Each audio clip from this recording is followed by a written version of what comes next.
यहाँ दी गई जानकारी ज्योतिष पर आधारित है तथा केवल सूचना के लिए दी जा रही है। TV9 डिजिटल इसकी पुष्टि नहीं करता है। यहाँ बताए गए किसी भी उपाय को करने से पहले संबंधित विषय के एक्सपर्ट से निजी तौर पर सलाह अवश्य लें।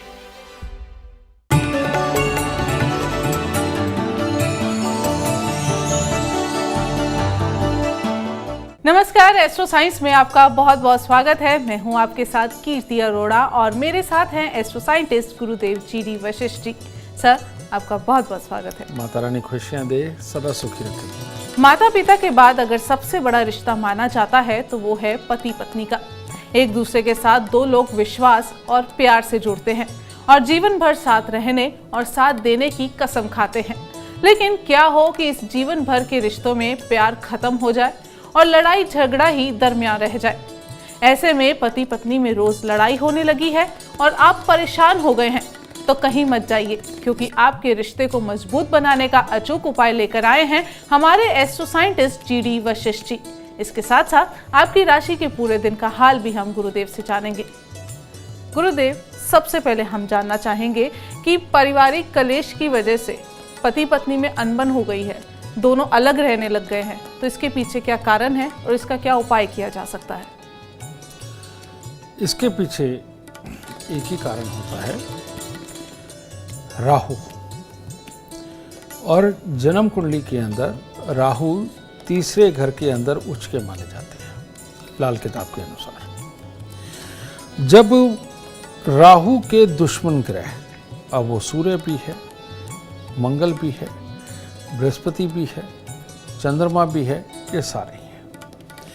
इन घरों के अंदर ये किसी खराब अवस्था के अंदर, कहने का मतलब लॉ वाइज ये अशुभ होकर के तीसरे घर के साथ अगर संबंध बनाते हैं, खास तौर पे मंगल जब तीसरे घर में होता है तो ये पति पत्नी को अलग रहने पे मजबूर कर देता है। जैसे ज़्यादातर वो फौजी लोग जो फ्रंट पे रहते हैं और बहुत साल घर पे नहीं आ पाते, या ज़्यादातर वो ड्यूटी के टाइम पे बल्कि हमेशा बाहर ही रहे हैं और बहुत ज़्यादा घर में आना जाना नहीं हुआ बेटा, वो मंगल 3 के कारण ही होता है।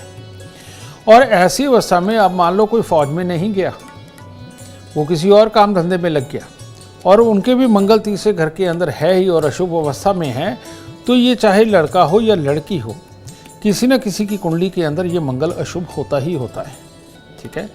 और ये राहु को खराब कर रहा होता है। तो इस अवस्था के अंदर शादी होते ही घर वालों की वजह से, अपने कुछ विचारों की वजह से, विचार ना मिलने की वजह से आदमी अलग अलग रहने लगता है, ठीक है। तो इसको ठीक करना बहुत ज़रूरी होता है और ये इतना मुश्किल भी नहीं है। हमारे पास आए दिन ये केसेस आते हैं, उपाय करते हैं, मियाँ बीवी वापस मिल करके आते हैं, ठीक है। और ये लिखित डिवोर्स का भी घर है, अलग रहने का तो है ही, लिखित डिवोर्स का भी ये घर है, ठीक है। तो ऐसी अवस्था के अंदर बेटा तीसरे घर में बैठे हुए ग्रहों को अगर हटा दिया जाए, उनकी वस्तुओं का दान दे दिया जाए, तो ये वैसे ही प्रॉब्लम खत्म हो जाती है। और इसी प्रॉब्लम को खत्म करने के लिए कि परिवार में क्लेश ना हो, विचार आपस में मिले, एक दूसरे से अलग होने वाली स्थिति ना हो, इसके लिए ही हमारे ऋषि मुनियों ने मंदिर में मीठी वस्तुएं चढ़ाने का विधान बनाया, ठीक है। कोई मसाले नहीं चढ़ाता, कोई नमक नहीं चढ़ाता, कुछ नहीं ऐसे चढ़ाते। कभी कभार कोई चावल, खिचड़ी, हलवा पूरी चढ़ा देते, वो बात अलग है। लेकिन हलवा पूरी की भी अगर हम बात करें या पूरी की बात करें तो वो तली हुई होती है, मंगल की ही वस्तु होती है। पके हुए जितने खाने हैं वो सब मंगल के ही हैं, ठीक है। तो ऐसी अवस्था के अंदर अगर मियाँ बीवी अलग अलग रहने लगे हैं, कुछ नहीं 43 दिन लगातार 200 ग्राम चावल, 200 ग्राम देसी खांड लीजिए, मंदिर में दे दीजिए। और उसके बाद हर मंगलवार को दूध में हलवा बनाइए, बना करके मंदिर चढ़ा करके बांटते जाइए और खुशी खुशी सुख के साथ पति पत्नी अपना जीवन बिताइए। पति अपनी पत्नी की बिल्कुल नहीं सुनता, उस पर शक करता है, उसको बेवजह डांटता है, मारता है, तो इसके पीछे क्या कारण है और इसका क्या निवारण हो सकता है? बेटा ये तो इतनी बड़ी समस्या है। हमने अच्छे लोग, बहुत बार तो हमने बहुत बड़े बड़े अफसर जो दुनिया को चलाते हैं उनको इस हरकत को करते देखा है। बड़े बड़े कामयाब लोग जो दुनिया के अंदर परमात्मा की तरह से पूजे जाते हैं, उनको ये हरकत करते हुए देखा है। इसके पीछे एक लॉजिक है। सूर्य और राहु ये जब आपस में मिलते हैं, शुक्र और राहु जब आपस में मिलते हैं, ये सूर्य राहु का मिलना, शुक्र राहु का मिलना, इसका काम है प्रसिद्धि दिलवाना। ये नेगेटिव भी हो सकती है, ये पॉजिटिव भी हो सकती है। ठीक है, तो ऐसी अवस्था में पॉजिटिव वाली प्रसिद्धि इन लोगों को बाहर मिल जाती है, काम काज के लिए कामयाबी जीवन के अंदर मिल जाती है, और नेगेटिव वाली इनको घर पे मिलती है। और ये दोनों ही अवस्थाएं खराब अवस्था में हो, यानी बहुत ज़्यादा खराब है, जहाँ पर दोनों ही ग्रह शुभ माने जाते हैं, तो आदमी कामयाब भी नहीं होता, और साथ में इस तरह के हालात भी होते हैं, शक के, वहम के, और घर के अंदर मारपीट, कलेश के, और छोटी छोटी बात के ऊपर टोका टाकी होती है कि फलाने से क्यों बात करी, फलाना तेरे को क्यों देख रहा था, फलाने ने ऐसा क्यों तेरे को कहा। ये छोटी छोटी बात को पकड़ करके घर में कलेश होते हैं, लेकिन इन सब के पीछे एक ही रीज़न होता है, वो होता है राहु। ठीक है, जो विचारों का कारक है, जो ना देखी हुई बात को भी ऐसे करता है जैसे उसने देखा, समझना, तो वो राहु ही करवाता है। और इस राहु को ठीक करना बहुत ज़रूरी है। ऐसा किसी के साथ में भी हो रहा है, बेटा उनको एक काम तो ज़रूर करना चाहिए कि जो आदमी शक करता है उसके गले में या उसकी जेब में चांदी का चकोर टुकड़ा ज़रूर होना चाहिए। ये बहुत ज़रूरी है। 3 धातु का छल्ला, सोना, तांबा, चांदी, 1-1 या 2-2 ग्राम मिला के उसकी रिंग फिंगर में ज़रूर पहनाएं, और 1 किलो जौ दूध के साथ धो करके लाल कपड़े में लपेट के घर के अंधेरे कमरे में वज़न के नीचे दबाएं, और 43 दिन लगातार सतनाजा लीजिए। सतनाजे को पिसवा करके उसकी रोटी बनाएं। रोज़ की 3 रोटी बना लीजिए, और 3 रोटी बना करके टुकड़े टुकड़े करके बाहर पक्षियों को खिलाना शुरू कर दीजिए। 43 दिन ये कराने के बाद में हर बुधवार को यही सतनाजे की रोटियां बनानी है, और बना करके बाहर पक्षियों को डालते जाइए। ये शक वहम की स्थितियां बिल्कुल ख़त्म हो जाएंगी। और अगर बहुत जल्दी असर लेना हो तो जिस कमरे के अंदर आप सोते हैं, चांदी के बर्तन के अंदर शहद भर के आप उस कमरे के अंदर रखिए। देखिए बहुत जल्दी ये बीमार मानसिकता खत्म हो जाएगी और जीवन खुशहाल होने लगेगा। दर्शकों को आपने बता दिया कि पति मनमानी करता है तो क्या करना चाहिए, और अगर अब पत्नी मनमानी कर रही है, किसी की नहीं सुनती, सिर्फ अपनी चला रही है, तो पति क्या उपाय करे, ये बताएं। जो औरतों की मांग के अंदर सिंदूर का विधान बनाया गया, जो औरतों के माथे पर लाल बिंदी का विधान बनाया गया, वो इसी अवस्था को देख करके बनाया गया। औरत में एक बहुत बड़ा गुण होता है, और वो होता है उसकी सहन शक्ति या उसकी मनमर्जी। सहन शक्ति, जितना दुख तकलीफ अपने जीवन काल के अंदर फिजिकली और मेंटली औरत पाती है, और कोई नहीं इतना झेल सकता, मर्द तो कभी भी नहीं झेल सकता। और मेंटली वो इतनी स्ट्रांग होती है कि पूरी दुनिया के मर्द औरत के इशारे पे ही चलते हैं, चाहे वो इंसान हो या जानवर। ठीक है, ये जो ताकत है, ये औरत को परमात्मा ने बिल्कुल अलग से दे रखी है। और ये कहीं ताकत बिगड़ जाए तो बिगड़ती कैसे है। जब भी कोई औरत अपने बालों को तरह तरह के रंग के अंदर रंगने लगे, तो उनके राहु हावी हो जाता है। और जब भी कोई औरत अपने मांग के सिंदूर या माथे पे लगने वाली बिंदी को कई कलरों के अंदर लगाने लगे, तो बेटा राहु जाग जाता है। इसीलिए एक सुहागन को लाल सिंदूर ही एक तरह का उसके लिए निमित्त किया गया है कि वही मांग में लगेगा, वही बिंदी में लगेगा, कोई और नहीं रखा गया। लेकिन बहुत सारी औरतें रंग बिरंगी बिंदियाँ लगाती हैं। ये जो लगता है बेटा, हमारे पास 3 दिमाग होते हैं, एक राइट, एक लेफ्ट और एक ये आगे का। राइट जीनियस का जागता है, लेफ्ट लगभग सबका होता है, किसी का कुछ कम, किसी का कुछ ज़्यादा। ये आगे वाला दिमाग हमेशा सोया रहता है। लेकिन औरतों के मंथली साइकिल की वजह से इस मामले में थोड़ी कमज़ोरी होती है औरतों में, जिसके कारण ये आगे वाला दिमाग जगने की काफ़ी उम्मीद हो जाती है, जिसके कारण औरत के अंदर गुस्सा, मनमर्जी ये सब बढ़ता है।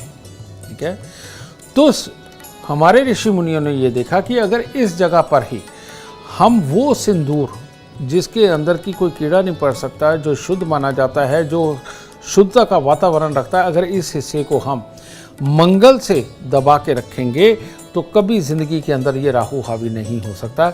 इसी रीज़न की वजह से मांग के अंदर लाल सिंदूर और लाल बिंदी लगाने का विधान बनाया गया। तो करना क्या है, जो औरतों का भी ये राहु जाग जाता है वो अपनी मन मर्जी पे चलती हैं, किसी का भी दखल बर्दाश्त नहीं करती, और अगर जरा से कोई उनको रोकने टोकने की कोशिश की जाए तो बहुत ही प्रचंड रूप दिखाती है। ये बात सत्य है।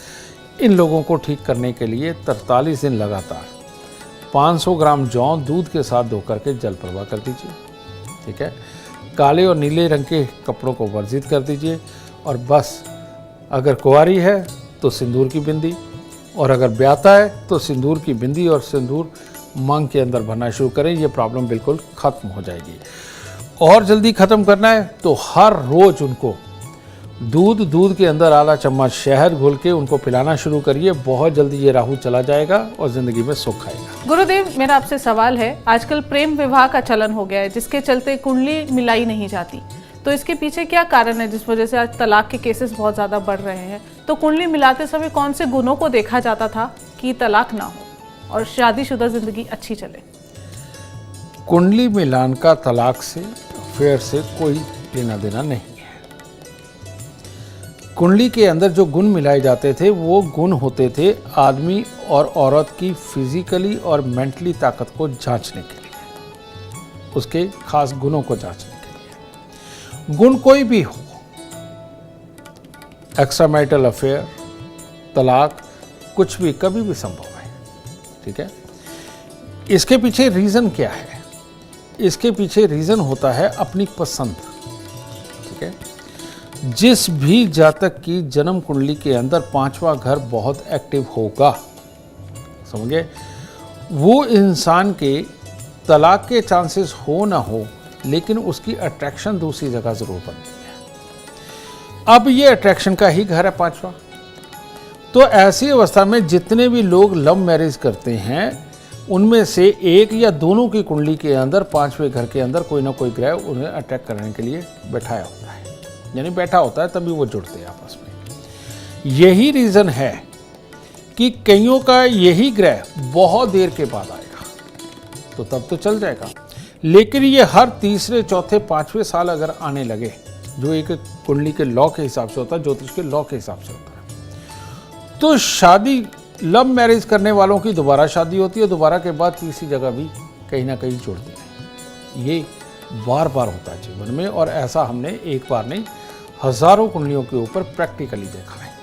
ठीक है, इसीलिए मैं एक ही बात कहना चाहूँगा, ये बहुत बड़ी प्रॉब्लम है।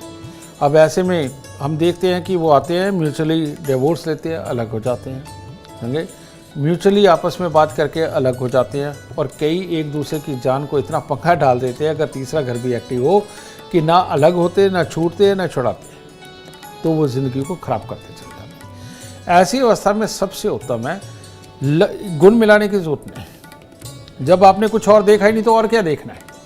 ठीक है, फिर तो हो गई शादी। अब आपको एहतियात क्या करनी है? अगर आपने लव मैरिज करी है तो आपको देखना है कि आपकी जन्म कुंडली के 5वें घर के अंदर कौन सा ग्रह है। वो कोई भी हो सकता है, सूर्य नहीं होगा, खैर मैं मान रहा हूं, बाकी कोई भी ग्रह हो सकता है। 5वें घर के अंदर जो भी ग्रह बैठा हुआ हो, उसकी वस्तुएं बड़े आराम से पंचांग में मिल जाती है। पास के पंडित जी भी बता देंगे, नहीं तो हमारे यहाँ आप आचार्यों को कॉल करके ये पता कर सकते हैं कि 5वें घर के अंदर कौन सा ग्रह बैठा है और उसकी वस्तुएं क्या है। आप हमारे यहाँ वॉकिंग भी आ सकते हैं, आकर के आराम से तसल्ली से हमारे आचार्यों से बात करके जाइए। 5वें घर के उन ग्रह की वस्तुओं को लेकर के आप पहले कुछ दिन लगातार, जैसे 9 दिन 11 दिन लगातार दे दीजिए मंदिर में। उसके बाद जो वो ग्रह बैठा, मान लो शुक्र बैठा है तो शुक्रवार को बुध बैठा है, तो बुधवार को बृहस्पति बैठा है, तो बृहस्पतिवार को मंगल बैठा है, तो मंगलवार को, ठीक है, उस बार को वो चीज़ें आप मंदिर में देते चले जाएं। अगर ये आप कार्य करते हैं तो आपकी लव मैरिज कभी भी खराब नहीं हो सकती।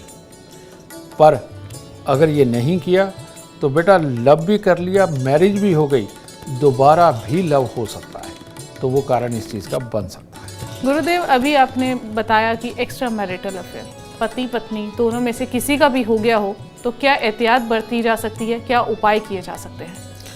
बेटा, उपाय तो बाद की बात है जब ये सब कुछ हो जाता है।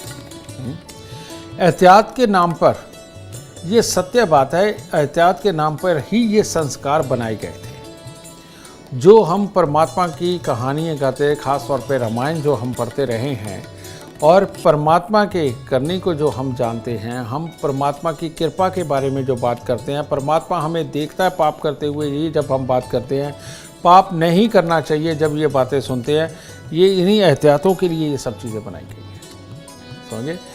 इसे एक पंजाबी में शब्द बोलते हैं मन समत्या, यानी कि संस्कार ऐसे बच्चे को शुरुआत से ही देने चाहिए कि उसको परमात्मा का आभास रहना चाहिए। आप मानते हो, ज़्यादातर दुनिया आजकल मान रही है कि परमात्मा नहीं होता, चलो मान लीजिए, लेकिन अगर ये संस्कार देने से, अगर ये बात मनवाने से ज़िंदगी के बहुत बड़े बड़े दुखों को दूर किया जा सकता है कि एक अच्छा इंसान बनाने के लिए इन संस्कारों में बच्चों को हम लेकर के जाते हैं, तो बेटा ये प्रॉब्लम ही ख़त्म कर देता है ना। तो इसीलिए बच्चे की पहली साल की उम्र, दूसरे साल की उम्र, तीसरे साल की उम्र, 5वें साल की उम्र से ही उसको परमात्मा की तरफ का रुझान दो। पूजा पाठ के अंदर वो छोटी उम्र से ही रहे, उसके पास से ख़ास तौर पे इन खास परमात्माओं के दिनों में उसको तैयार करना शुरू करो। उसको भी ये चाव लगे कि ये दिन आएंगे और हम तैयार होंगे, इस दिन हमें भी मिठाइयाँ मिलेंगी, इस दिन हम भी वो ढोलकी बजाएंगे, छेना बजाएंगे, परमात्मा का नाम लेंगे, गायन गाएंगे। तो बेटा ये जो संस्कार जब अंदर जाते हैं, ये लोग कभी भी इस तरह की लाइफ में दोबारा गलती नहीं करते हैं, क्योंकि ये आदत डालने के ऊपर होता है। ठीक है? रियलिटी में इस दुनिया के अंदर आप अगर एक बात को सोचें कि ये फलाना धर्म है, ये फलाना धर्म है, वो भी देखो जी रहे हैं और अच्छी ज़िंदगी जी रहे हैं, ये भी देखो जी रहे हैं, अच्छी ज़िंदगी जी रहे हैं। रियलिटी में संस्कार बनाए गए हैं, एक हदें बनाई गई हैं कि इन हदों को पार नहीं करना। तो ये परिवार के संस्कार होते हैं, परिवार के अंदर जुड़कर ही इनका निवारण किया जा सकता है, वही अपने संस्कारों से बच्चों को सिखा सकते हैं। बाकी अगर ग्रह खराब हो तो बेटा उसका इलाज करना तो वो तो बाद का ही काम होता है, पहले किसको सुध आती है कि पहले ही उपाय करने हैं। अच्छा ये रहेगा, बच्चों को काले नीले रंग से दूर रखें, समझ गए, और तरह तरह की चीज़ें प्रयोग करने से मना करें। अगर आप इतना सा भी करने लगेंगे तो तब भी इन सारी चीज़ों को, इन बुराइयों से बचाव होगा। और गुरुदेव, एक्स्ट्रा मैरिटल अफेयर हो गया है तो क्या उपाय किए जा सकते हैं पति या पत्नी द्वारा? आजकल ये चीज़ें ज़्यादा मिल रही हैं। इसके अंदर देखिए, मियाँ बीवी दोनों आते हैं, उसमें हम देख के थोड़ा सा घुमा के पूछते हैं कि कई बार दूसरे जोड़े को नहीं पता होता, लेकिन आजकल ये इतनी आम चीज़ हो गई है कि सामने वाला साफ ही बता देता है कि नहीं मुझे पता है इसका ये हो गया था, समझिए, लेकिन आगे से ना हो। ये सच बात है, समाज बहुत तेज़ी से बदल रहा है, बहुत तेज़ी से इसमें ये कुछ बुरी चीज़ें आ रही हैं। ये ना आए इसके लिए सबसे उत्तम एक ही चीज़ है बेटा, कि मंगलवार का दिन इसको खास जानो, और मंगलवार या शुक्रवार पति पत्नी दोनों मिलकर के कुछ भी मीठा जो भी है, मिश्री हो, पतासे हो, चावल हो, मीठे चावल बना करके, हलवा बना करके, बेटा ये मियाँ बीवी दोनों या तो मंगलवार के दिन या शुक्रवार के दिन या दोनों ही दिन मंदिर इकट्ठे जाएं सुबह, और ये मीठा चढ़ा करके वहाँ से आशीर्वाद लेके, परमात्मा का तो आना ही है, पंडित जी के खास तौर पे पाँव हाथ लगा करके उनको मुंह से मांग करके कहें कि हमारी जोड़ी सदा सलामत रहे और ज़िंदगी के अंदर हम कभी अलग ना हों, ऐसा आशीर्वाद दे और सौभाग्य हमारे घर में वास करे। बेटा ये लोगों को बड़ा अटपटा लग सकता है, पढ़े लिखों को, कि इससे क्या होगा, लेकिन एक बार अपने घर पे बेकार की चीज़ समझ के आजमा के देख लीजिए। एक साल में जो फ़र्क नज़र आएंगे ना, आपको तब आभास होगा कि वाकई में परमात्मा और आशीर्वाद दोनों ही काम करते हैं। तो ज़रूर आजमा के देखिएगा। बिल्कुल, गुरुदेव के बताए उपाय जरूर आजमा के देखिए, क्योंकि इसी से आपके जीवन में सुख, समृद्धि और संपन्नता आएगी। आप भी जीवन में सफलता चाहते हैं, अपार धन और लाभ चाहते हैं, तो गुरुदेव के बताए उपाय जरूर करें। उम्मीद करते हैं आपको आज का विषय पसंद आया होगा। कल आपके सामने लेकर आएंगे एक और विषय जो आपकी कॉम्प्लिकेटेड लाइफ को बना देगा आसान और खुशियों से भरपूर। अगर आप हमारे गुरुदेव से मिलना चाहते हैं या पर्सनली बात करना चाहते हैं तो हमें कॉल करें। हमारा नंबर है 9999900522। आप भी जीवन में सुख, समृद्धि और खुशहाली चाहते हैं और चाहते हैं कि आपके दुखों का हमेशा के लिए अंत हो जाए। इसके लिए एस्ट्रो साइंस ऐप डाउनलोड करना बिल्कुल न भूलें। फिलहाल समय हो गया है आपसे इजाजत लेने का। आप बने रहें हमारे साथ और हमारे एस्ट्रो साइंटिस्ट गुरुदेव GD वशिष्ठ जी के साथ देखना ना भूलें एस्ट्रो साइंस, रोजाना सुबह 8 बजे। नमस्कार।